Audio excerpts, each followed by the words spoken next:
साथियों नमस्कार। विश्रांत एजुकेशन में आपका हार्दिक अभिनंदन है। प्रिय साथियों, हमने कल की क्लास में पढ़ा यानी इतिहास के कुछ महत्वपूर्ण प्रश्न। आज भी हम राजस्थान के इतिहास से कुछ महत्वपूर्ण प्रश्नों पर बात करेंगे। हमारे पास 10 प्रश्न है साथियों, 10 के 10 प्रश्न हैं आज की क्लास में, वो भी इंपॉर्टेंट प्रश्न लेके आए हूं साथियों। तो आप ध्यान से इन प्रश्नों को देखना है, यानी रोजाना आपको 10 प्रश्न मिलने वाले हैं साथियों।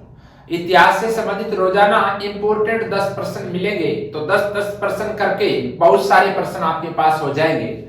तो आपको इंपॉर्टेंट प्रश्न है, इन पर ध्यान देना है।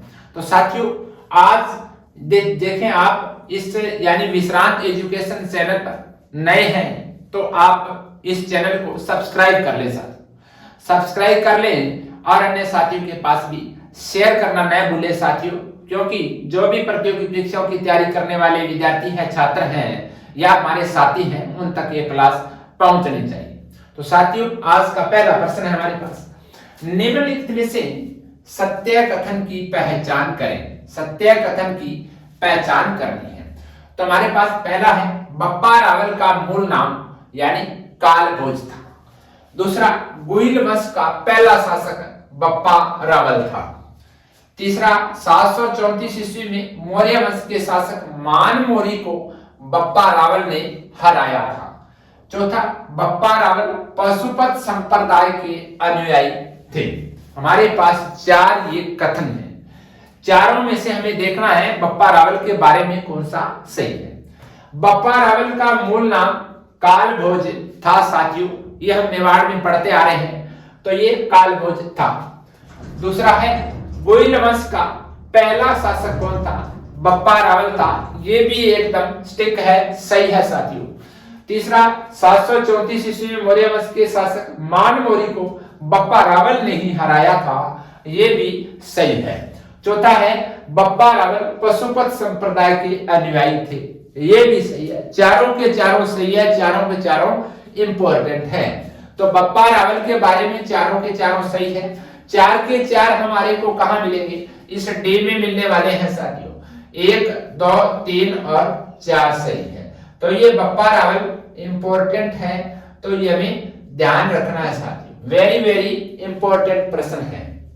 आगे चले अगले प्रश्न 2 नंबर पर, निम्नलिखित में से कौन से राजपूत सरदार हल्दी घाटी के युद्ध में राणा प्रताप के पक्ष में लड़े थे? राणा प्रताप की तरफ लड़े थे। कौन कौन से वो शासक थे हमें बताना है। ए में है राम सिंह तंवर या इसे राम साहेब कहते हैं। दूसरा है बिदा झाला और तीसरा है रावत कृष्णदास चुडावत और चौथा है माधो सिंह कछवा है। हमारे पास यहाँ यानी कूट दिए गए हैं, सही कूट का चयन करना है। तो साथियों यानी हल्दी घाटी युद्ध में राणा प्रताप के पक्ष में लड़ने वाले एक तो राम सिंह तंवर थे साथियों, बिदा झाला ये भी थे राणा प्रताप के पक्ष में लड़ने वाले।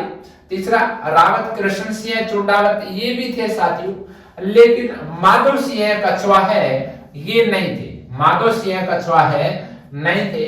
तो 1, 2 और 3 सही है। 1, 2, 3 डी में है, तो ये सही है साथियों। 1, 2, 3 ये ध्यान रखना है। इंपॉर्टेंट प्रश्न है, महाराणा प्रताप के जो प्रश्न आते हैं उनमें से बहुत ही महत्वपूर्ण प्रश्न है साथियों, ध्यान रखना है। आगे चले 3 नंबर प्रश्न में, महाराणा प्रताप के दरबारी विद्वान जिसने मुहूर्तमाला ग्रंथ की रचना की, रामा साधु या माला साधु या चक्रपाणी मिश्र या ताराचंद। तो महाराणा प्रताप के दरबारी विद्वान कौन थे जिन्होंने मुहूर्तमाला ग्रंथ की रचना की?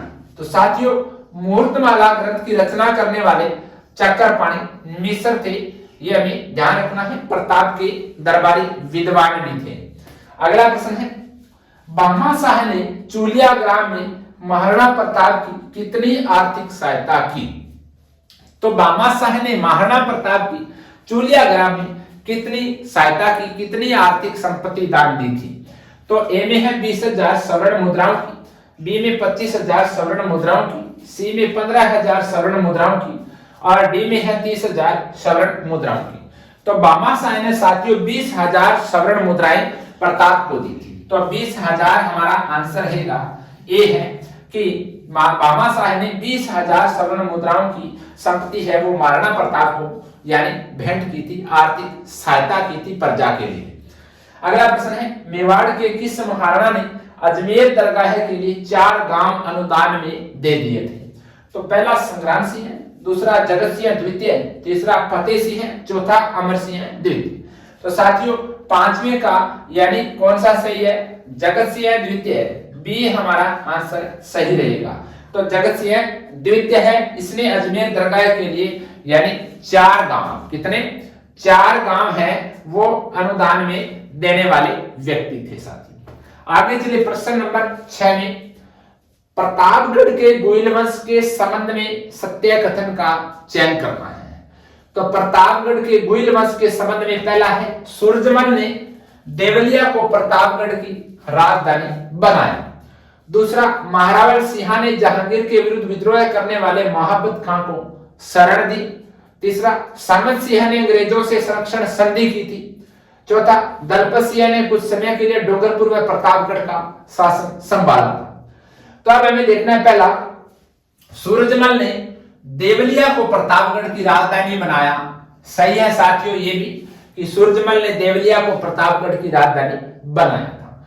महारावल सिंह ने जहांगीर के विरुद्ध विद्रोह करने वाले महाबत खां को शरण दी थी, ये भी सही है।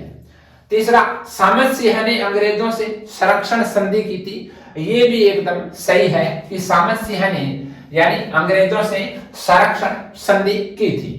चौथा दलपत सिंह ने कुछ समय के लिए डूंगरपुर व प्रतापगढ़ का शासन संभाला था, ये भी चौथा भी एकदम सही है साथियों।